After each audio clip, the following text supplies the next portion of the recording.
നമസ്കാരം. സെക്രട്ടേറിയറ്റിന് മുൻവശം വീണ്ടും ഒരു സമരവേദിയാവുകയാണ്.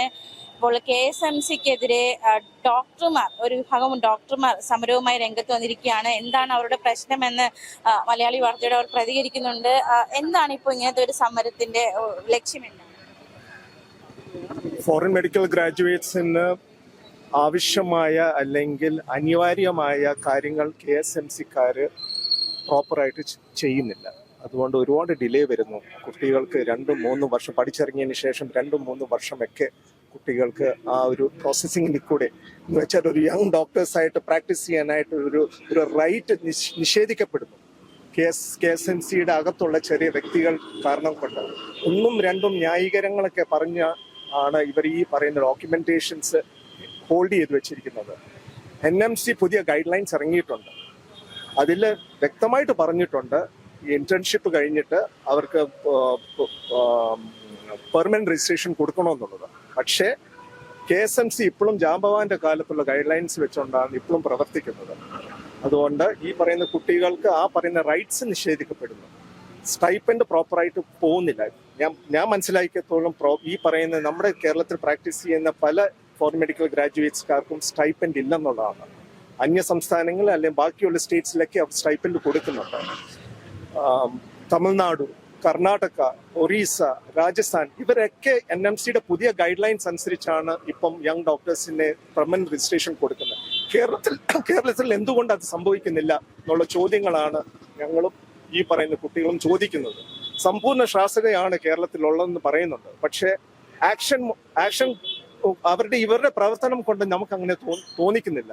ഗോഡ്സ് ഓൺ കൺട്രി എന്നാണ് ടൂറിസ്റ്റ് ബുക്കിലെല്ലാം പറയുന്നത്. ഇതിപ്പം വന്ന് ഡെവിൾസ് ഓൺ പാരഡൈസ് ആയി മാറിയിരിക്കുകയാണ്. അതുകൊണ്ട് അവർ ഈ പറയുന്ന കുട്ടികൾക്ക് റൈറ്റിന് വേണ്ടിയാണ് നമ്മൾ ഇവിടെ കൂടിയിരിക്കുന്നതും എത്രയും പെട്ടെന്ന് ഇവർക്ക് യങ് ഡോക്ടേഴ്സ് ആവാനുള്ള ഒരു പെർമനന്റ് രജിസ്ട്രേഷൻ എത്രയും പെട്ടെന്ന് കൊടുക്കണം എന്നാണ് നമ്മുടെ ഒരു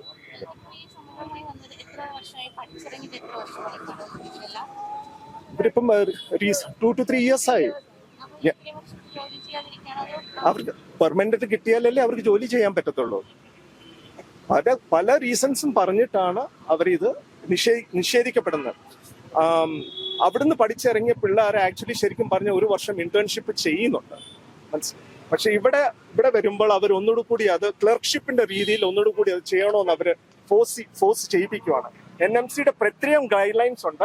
നിങ്ങൾക്ക് ക്രെഡിറ്റബിൾ ആയിട്ട് അവേഴ്സ് അവിടെ ചെയ്തിട്ടുണ്ടെങ്കിൽ ഡയറക്റ്റ് ആയിട്ട് നിങ്ങൾക്ക് ഇന്റേൺഷിപ്പ് ചെയ്യാം. അത് കഴിഞ്ഞിട്ട് നിങ്ങൾക്ക് പെർമനന്റ് രജിസ്ട്രേഷൻ തരണമെന്നുള്ളത്. പക്ഷേ കേരള സ്റ്റേറ്റ് മെഡിക്കൽ കൗൺസിൽ ആൾക്കാർ ഞാൻ പറഞ്ഞില്ല പഴയ ഗൈഡ് ലൈൻസ് വെച്ചാണ്ട് ഇപ്പോഴും കാര്യങ്ങൾ നീക്കിക്കൊണ്ടിരിക്കുകയാണ്. അവർ പറയുന്നത് നിങ്ങൾ ആദ്യം ക്ലറിക്ഷിപ്പ് 1 വർഷം ചെയ്യണം, അത് കഴിഞ്ഞിട്ട് ഇന്റേൺഷിപ്പ് 1 വർഷം ചെയ്യണം. അങ്ങനെ വരുമ്പോൾ 2 വർഷം ഓൾറെഡി പിള്ളേരുടെ പോകുന്നുണ്ട്. എന്നിട്ടേ ഞങ്ങൾക്ക് ഇത് ഈ പ്രൊഫഷണൽ പെർമനന്റ് നിങ്ങൾക്ക് തരാൻ പറ്റത്തുള്ളൂ എന്നാണ് അവർ പറയുന്നത്. നമ്മൾ പറയുന്നത് വെച്ചാൽ അവിടുന്ന് NMC-യുടെ ഗൈഡ് ലൈൻസ് അനുസരിച്ച് നിങ്ങൾ അത് കംപ്ലീറ്റ് ചെയ്തിട്ടുണ്ട്. അവിടെ നിങ്ങൾ 1 വർഷം ചെയ്തിട്ടുണ്ട്. അവർ റൂൾസ് പ്രകാരം അവിടെ നിങ്ങൾ 1 വർഷം ചെയ്യണം. കോഴ്സ് കഴിഞ്ഞു കഴിഞ്ഞാൽ അവിടെ 1 വർഷം നിങ്ങൾ ചെയ്യണം. ചെയ്ത് കഴിഞ്ഞു കഴിഞ്ഞാൽ കേരളത്തിൽ വന്നു കഴിഞ്ഞാൽ നിങ്ങൾക്ക് ക്ലർക്ക്ഷിപ്പിന്റെ ആവശ്യമില്ല. നിങ്ങൾക്ക് ഡയറക്റ്റ് നിങ്ങൾക്ക് ഇന്റേൺഷിപ്പ് ചെയ്യാം. ഇന്റേൺഷിപ്പ് ചെയ്ത് കഴിഞ്ഞിട്ടാണ് നമുക്ക് പെർമനന്റ് രജിസ്ട്രേഷൻ കിട്ടുന്നത്. അത് നിങ്ങൾ ക്ലറിക്ഷിപ്പ് തന്നെ ചെയ്യണം എന്ന് പറഞ്ഞാണ് KSMC-ക്കാർ വാശി പിടിക്കുന്നത്. അത് ശരിയല്ല, ന്യായമല്ല. NMC ഗൈഡ് ലൈൻസ് പ്രകാരം അത് പാടില്ല. അതെ, ഫ്രൈഡേയിൽ ഒരു പ്രസ് കോൺഫറൻസ് നമ്മൾ നടത്തിയായിരുന്നു. ഈ പറഞ്ഞ പിള്ളേർ അവരൊരു സംഘം നടത്തിയായിരുന്നു. ചീഫ് മിനിസ്റ്ററെയും ഹെൽത്ത് മിനിസ്റ്ററെയൊക്കെ ഈ കാര്യം പറഞ്ഞ് പേഴ്സണലി മീറ്റ് ചെയ്യാനുള്ള ചാൻസ് ഞങ്ങൾക്ക് കിട്ടി. നോക്കാം, ലുക്ക് ഇൻ ടു ഇറ്റ് എന്ന് പറഞ്ഞിട്ടുണ്ടായിരുന്നു. പിന്നീട് ഞങ്ങൾക്ക് ഒരു ഫോളോ അപ്പ് അതിൽ കിട്ടിയിട്ടില്ല. അപ്പൊ ബേസിക്കലി നേരിട്ട് പരാതി കൊടുത്തു. VD സതീശൻ സാറിനും കൊടുത്തു, മുരളീധരൻ സാറിനും കൊടുത്തു. ACS-നെ കണ്ടു, ഹൊബ്രാഗഡെ സാർ ആയിരുന്ന സമയത്ത് അദ്ദേഹത്തെ കണ്ടു. പരാതി കൊടുത്തു. പിന്നെ അതിന്റെ ഫോളോ അപ്പ് ഞങ്ങൾക്ക് കിട്ടിയിട്ടില്ല. അന്വേഷിച്ചു. KSMC-യിലേക്ക് റിപ്പോർട്ട് ചോദിച്ച് KSMC-യിലേക്ക് ഫയൽ അയച്ചിട്ടുണ്ടെന്നാണ് അറിയാൻ കഴിഞ്ഞത്. പക്ഷെ അവിടെ നിന്നും ഒരു റിപ്ലൈ കിട്ടിയിട്ടുണ്ടോ, ഫോളോ അപ്പ് നടത്തിയിട്ടുണ്ടോ എന്നുള്ള കാര്യം ഞങ്ങൾക്ക് അറിയില്ല. ഞങ്ങളിപ്പോ പഠിച്ചിറങ്ങിയിട്ട് 2.5 വർഷം.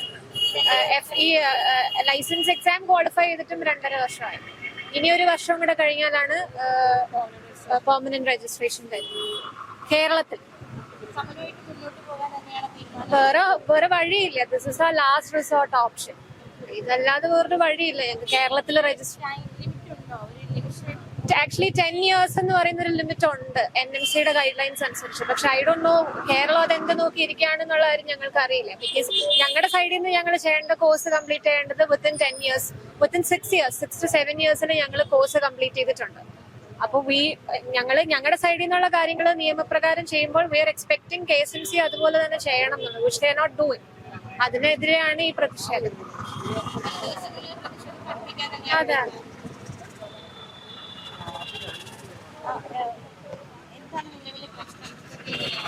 സ്ഥിതി മറ്റുള്ള സംസ്ഥാനത്തെല്ലാം രജിസ്ട്രേഷൻ ഓൾറെഡി കിട്ടി. എന്റെ ബാച്ച് പഠിക്കുന്നവർക്കും രജിസ്ട്രേഷൻ ഡയറക്റ്റ് രജിസ്ട്രേഷൻ ആണ്. കാരണം ഞങ്ങൾ ഫോളോ ചെയ്യുന്ന എംസിയുടെ 2002 റെഗുലേഷൻ പ്രകാരമാണ് ഞങ്ങൾ പുറത്തേക്ക് പോയിട്ടുള്ളത്. അപ്പോൾ അത് പ്രകാരം ഞങ്ങൾക്ക് ഇവിടെ ഡയറക്റ്റ് രജിസ്ട്രേഷൻ എന്നാണ് നാഷണൽ മെഡിക്കൽ കമ്മീഷന്റെ സർക്കുലർ പ്രകാരം. പക്ഷെ അത് ഫോളോ ചെയ്യാൻ KSMC തയ്യാറാകുന്നില്ല. ബാക്കി എല്ലാ സംസ്ഥാനവും, നമ്മുടെ അയൽ സംസ്ഥാനത്തിൽ കർണാടക വരെ അത് ഫോളോ ചെയ്യുന്നുണ്ട്. നമ്മുടെ മലയാളികൾ അവിടെ ചെന്നിട്ട് പെർമനന്റ് രജിസ്ട്രേഷൻ എടുത്ത് ഇപ്പം അടുത്ത മാസം നീറ്റ് PG എഴുതാനായിട്ടുള്ള പ്രിപ്പറേഷനിലാണ് അവർ. അറ്റ് ദ സെയിം ടൈം ഞങ്ങൾ ഇവിടെ നമ്മുടെ നാട്ടിൽ സർവേ ചെയ്യണമെന്നുള്ളതുകൊണ്ട് ഞങ്ങൾ ഇവിടെയും കഴിച്ചു നോക്കി 2 കൊല്ലമായിട്ട് നിൽക്കുന്നു. ഇവിടെ 2 കൊല്ലം കയറി കഴിഞ്ഞാൽ നമുക്ക് 1 രൂപ പോലും സ്റ്റൈഫൻഡ് കിട്ടുന്നില്ല. ഞങ്ങൾ കയ്യിൽ നിന്ന് പൈസ എടുത്ത് പെട്രോൾ അടിച്ച് പോകേണ്ട ഒരു സിറ്റുവേഷനാണ് ഇപ്പോൾ ഉള്ളത്. അപ്പോൾ ഞങ്ങൾക്ക് പറയാനുള്ളതെന്ന് പറഞ്ഞു കഴിഞ്ഞാൽ ഈ നമ്മൾ പുറത്തേക്ക്, കേരളത്തിൽ യുവാക്കൾ പുറത്തേക്ക് പോകുന്നതിന്റെ ഒരു കാരണം ഇതാണ്. ഇവിടെ ഉള്ള ടോർച്ചറാണ് പ്രധാന പ്രശ്നം. നമ്മൾ പുറത്തുനിന്ന് പഠിച്ചിട്ട് ഇവിടുത്തെ ആൾക്കാരെ സർവ് ചെയ്യണമെന്ന് വിചാരിക്കുമ്പോൾ ഇവിടുത്തെ ആൾക്കാർ ഇവിടെ പഠിച്ചിട്ട് പുറത്തേക്ക് പോകുന്ന ഒരു സ്ഥിതിയാണുള്ളത്. അതാണ് നമ്മുടെ മുഖ്യമന്ത്രി കഴിഞ്ഞ വാർത്താ സമ്മേളനത്തിൽ പറഞ്ഞത്. ബാക്കിയുള്ള എല്ലാ കാര്യങ്ങൾക്കും ഫണ്ട് മാറ്റി വെക്കുമ്പോൾ, സ്മാരകങ്ങൾക്കും പ്രതിമകൾക്കും ഫണ്ട് മാറ്റി വെക്കുന്ന നമ്മുടെ കേരള സർക്കാർ എന്തുകൊണ്ട് ജോലി ചെയ്യുന്നവർക്ക് കൂലി കൊടുക്കുന്നില്ല എന്നുള്ളതാണ് എന്റെ ചോദ്യം. രണ്ടാമത്തെ കാര്യം എന്ന് പറഞ്ഞു കഴിഞ്ഞാൽ ഇവര് ഈ ഒരു ഇങ്ങനത്തെ ഒരു വിവേചനം ഇപ്പൊ തുടങ്ങിയതല്ല, ഒരുപാട് കാലങ്ങൾ എന്തെങ്കിലും ഒരു കാരണം കിട്ടാൻ വേണ്ടിയിട്ടുള്ള ഒരു ഇതിലായിരുന്നു നിന്നത്. അപ്പോൾ ഈ ഒരു സിറ്റുവേഷനിൽ ഒത്തിരി ആൾക്കാർ ബുദ്ധിമുട്ടുന്ന ഈ ഒരു സിറ്റുവേഷനിൽ നമ്മളുടെ കേരള സർക്കാർ ഒരു തീരുമാനം എടുക്കണമെന്നാണ് എൻ്റെ ഒരു അപേക്ഷയാണ്, റിക്വസ്റ്റ് ആണ്. ഞങ്ങൾ FMGസിന്റെ എല്ലാവരുടെയും ഒരു റിക്വസ്റ്റ് ആണ്. കാരണം ഇത് പൊതുജനങ്ങളുടെ പ്രശ്നമാണ്. കാരണം ഞങ്ങൾ ഇവിടെ സർവ് ചെയ്യേണ്ട ആൾക്കാരാണ്, പുറത്തു പോകേണ്ടവരല്ല. പക്ഷെ നേരെ മറിച്ച് ഇവിടെ പഠിക്കുന്നവർ പുറത്തു പോകാൻ ആഗ്രഹിക്കുന്നവരുണ്ടാവാം. പക്ഷെ ഞങ്ങൾ ഇനി പുറത്തു പോകാൻ ആഗ്രഹിക്കുന്നവരല്ല, കേരളത്തിൽ തുടർന്ന് ജോലി ചെയ്യണമെന്നും സർവ് ചെയ്യണമെന്നും ആഗ്രഹിക്കുന്നവരാണ്.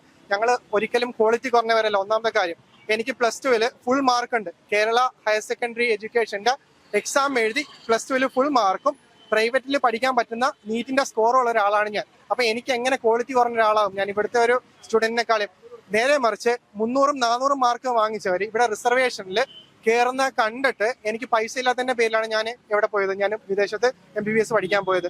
സാഹചര്യത്തിന്റെ പ്രഷർ മൂലം പോയ ആൾക്കാരാണ്, അല്ലാതെ ക്വാളിറ്റി ഇല്ലാത്തതിന്റെ പേരിൽ പോയതല്ല. നമ്മുടെ പൊതുജനങ്ങൾക്കൊരു തെറ്റിദ്ധാരണയാണ്, അത് ഇതോടുകൂടി മാറി കിട്ടണം. അത്രേ ഉള്ളൂ. ഒറ്റ കാര്യമേ ഉള്ളൂ, നിയമം പാലിക്കുക.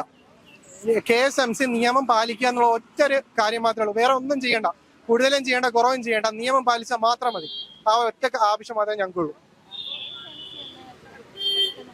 കേരള സ്റ്റേറ്റ് മെഡിക്കൽ കൗൺസിൽ NMCയുടെ നിയമങ്ങൾ, റെഗുലേഷൻസ് പ്രോപ്പറായി സ്റ്റഡി ചെയ്ത് അത് പാലിക്കുക. ഞങ്ങളുടെ സർട്ടിഫിക്കറ്റ്, കോമ്പൻസേഷൻ സർട്ടിഫിക്കറ്റ് പുറത്തേക്ക് വെരിഫിക്കേഷൻ ചെയ്യാൻ വിടുക. എന്നിട്ട് ആ നിയമം എന്താണോ പറയുന്നത് അത് മാത്രം തന്നാൽ മതി. ഞങ്ങൾക്ക് അധികവും വേണ്ട, ഒന്നും വേണ്ട.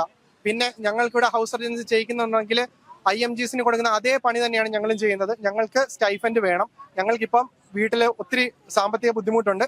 അപ്പം ഞങ്ങൾ അവരുടെ അടുത്ത് കൈനീട്ടേണ്ട സിറ്റുവേഷനാണ് ഇപ്പോൾ ഉള്ളത്. പെട്രോൾ അടിക്കാൻ പോലും ഞങ്ങൾ സ്വന്തമായി പൈസ എടുത്ത് ഹോസ്പിറ്റലിൽ പോയി സർവ് ചെയ്യേണ്ട ഒരു അവസ്ഥയാണ് ഉള്ളത്.